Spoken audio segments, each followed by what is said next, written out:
Hindi pa man opisyal na idinideklarang panahon na ng tag-init, ang ilan ay nagpaplano na ng kanilang summer vacation. Pero may paalala ang PNP Anti-Cybercrime Group sa klase ng mga panluloko o scam na talamak sa ganitong panahon. Yan ang ulat ni Ryan Lesiges.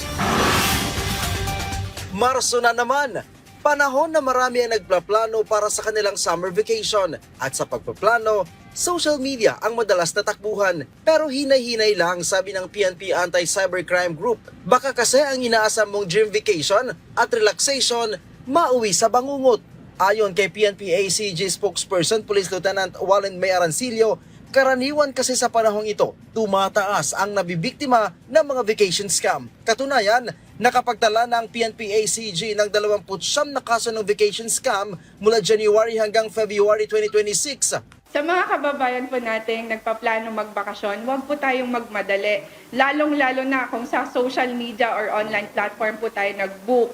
Since po ang mga cybercriminals ay naghahanap lang ng mga pwedeng mabiktima through social engineering. Para makaengganyo, sinabi ng PNP ACG, gumagawa ng fake advertisement gamit ang mga nakaw na larawan ng mga lehitimong resort at condominium ang mga ito. Ang kadalasang modus operandi ng mga cybercriminals ay gumagamit po sila ng mga fake advertisement at pinopost po ito sa mga social media platforms and mga online marketplaces. Ang karaniwang ginagawa nila ay kumukuha sila ng mga photos and videos sa mga legit na resorts and accommodation and pinopost nila ito sa murang halaga. Sinabi pa ni Arancillo, kadalasang nangihingi ng down payment ang mga scammer sa pamamagitan ng online money transfer. Sa oras aniyang nakapagbayad na ang biktima, saka sila ibablock ng scammer.